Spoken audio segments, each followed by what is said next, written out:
Saya punya jidah. Nah ini luar biasa. Saya kalau inget cerita ini, jidah tuh nenek ya.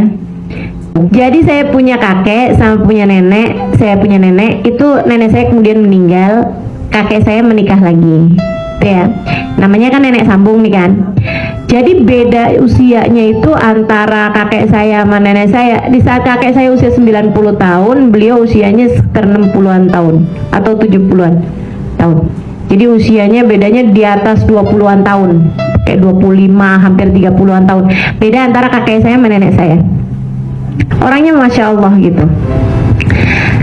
Terus beliau ini, kakek saya ini, alhamdulillah tuh teman-teman sekalian, sampai dengan usianya 90 tahun nggak punya sakit apa-apa.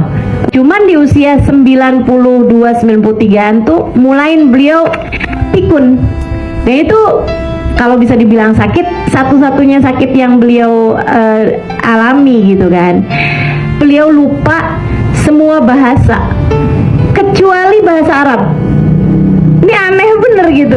Saya sampai jadi mikir gitu, gimana kerjanya otak ya, ruwetnya luar biasa. Maksudnya sangat complicated ya otak manusia itu. Bisa pikun itu bisa ganti-ganti gitu. Ntar pikun bahasa, ntar pikun mukanya orang, ntar pikun apa gitu. Subhanallah, subhanallah. Di saat beliau pikun itu usia 94-an gitu ya, 95 tuh tambah inian pikunnya, tambah semakin menjadi-jadi gitu kan, sampai nggak inget siapa-siapa gitu. Pada saat itulah nenek yang usianya waktu itu hampir 70-an saya kira ya, itu mulai sakit, dan sakitnya jadi tambah semakin berat. Di saat kakek tuh udah lupa siapa nenek. Jadi subhanallah, kakek saya itu lupa sama perempuan tapi ingat sama laki-laki. Jadi beliau lupa sama ibu saya yang adalah anaknya, tapi ingat sama abah saya yang adalah menantunya. Di saat istrinya sakit udah nggak berdaya, maksudnya udah di atas tempat tidur, kena stroke. Itu beliau kerjaannya suka pergi ke rumah anaknya yang laki-laki, namanya uak saya ini ya, paman saya, namanya Abdurrahman. Dia bilang gitu, "Man," katanya gitu, "ada orang sakit di rumah nggak pulang-pulang." Berarti itu istrinya. Ada orang sakit di rumah katanya nggak pulang-pulang, kesian dah. Apa saya kasih uang aja ya biar dia pulang? Dia pulang ke rumah orang tuanya gitu. Dia nggak ingat kalau itu istrinya. Sampai kemudian di saat yang lagi kondisinya kayak begitu, nenek saya meninggal. Saya ada di sana, jadi saya tahu banget ini cerita ini nih teman-teman. Saya lagi ada di sana ketika dapat kabar bahwa nenek itu kayak kena serangan gitu kan. Akhirnya dibawa pergi ke rumah sakit, tapi di jalan sudah habis. Ya, di jalan udah meninggal dunia. Kemudian dipastikan oleh pihak rumah sakit untuk periksa gitu bahwa memang udah nggak ada gitu kan. Habis itu langsung dinyatakan meninggal dunia. Habis itu kemudian dibawa pulang jenazahnya. Nah, waktu jenazahnya lagi mau diurusin dibawa pulang, kami yang udah dapat kabar itu segera siap-siap untuk pergi ke rumahnya nenek, kan begitu ya, pergi ke rumahnya kakek saya ini. Abah saya segera tuh pergi ke rumah kakek saya itu untuk, maksudnya untuk berduka cita lah, walaupun agak bingung duka citanya karena beliau bahkan nggak inget gitu kalau punya istrinya udah meninggal gitu. Jadi abah saya tuh cerita, dia duduk berduaan nih sama kakek karena belum ada siapapun yang datang gitu kan. Langsung abah saya langsung ke situ.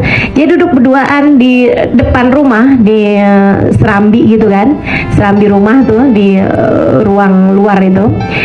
Duduk berduaan gitu di kayak balai-balai gitu kan, kursi gitu. Terus cerita-cerita gitu. Jid, ini gimana Jid? Istri Jid gimana? Tanya-tanya gitu. Tapi dia kayak nggak nyambung gitu. Dia malah blank kan, pikun gitu kan. Beliau malah cerita tentang ibunya gitu. Perasaan dia tuh kayak masih ada ibunya gitu. Udah cerita kesana kemari apa segala macem, sampai kemudian jenazahnya datang.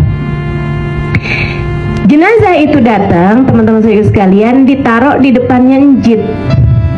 Kemudian abah saya buka ininya apa namanya mukanya gitu kan, belum diapa-apain kan jenazahnya, maksudnya baru ditutupin aja gitu, baru maksudnya iya masih pakai baju yang tadi gitu kan, cuman ditambahin kain gitu aja. Abah saya buka gitu kain mukanya, dan itu subhanallah, kakek saya kembali memorinya 100% ketika ngelihat jenazah istrinya. Beliau kemudian bilang, ya Allah, ini istri saya nih Fadlun binti Zain, itu sampai disebutin sama binnya, ingat 100%. Ya Allah, ini istri saya Fadlun binti Zain Babut, ya Allah, istri saya meninggal nih, Masya Allah. Habis itu dia kemudian nangis, innalillah, istri saya nih meninggal, ini istri saya nih perempuan soleha. Dia kemudian ciumin dari ujung rambut ke ujung kaki, diciumin sama dia, ya Allah, ini istri saya nih, ya Allah, diciumin jenazahnya gitu sampai ke kakinya.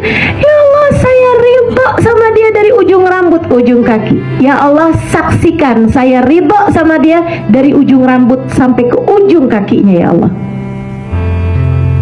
Nangis sampai abah saya ikutan nangis, yang bener-bener nangis gitu. Abah saya mikir, ya Allah, beruntung banget nih perempuan, suaminya pikun tapi Allah balikin hanya untuk menyatakan keridhaan kepada istrinya. Habis itu kemudian jenazahnya ditutup, udah selesai nangisnya ini apa, dia selesai baca-baca doa gitu, jenazahnya dibawa masuk gitu kan. Habis itu ditutup lagi, masuk lagi ke dalam gitu, terus nanya, ada yang meninggal? Siapa yang meninggal? Lupa teman-teman saudaraku sekalian. Jadi dikembalikan 5 menit memorinya 100%. Bahwa memang memorimu, siapa yang bilang milikmu? Ya milik Allah. Ya milik Allah. Dirimu, siapa yang bilang milikmu? Milik Allah. Tapi Allah mengembalikan pada waktu yang tepat untuk hamba-hamba yang tercinta di sisinya. Suami udah pikun, sama Allah dibalikin 100% teman-teman saudaraku sekalian, hanya untuk menyatakan keridhaan kepada istrinya. Allah mau ngajarin saya, cucunya, dan teman-teman yang kebetulan menjadi teman-teman saya untuk saya sampaikan cerita ini. Jadilah istri yang soleha.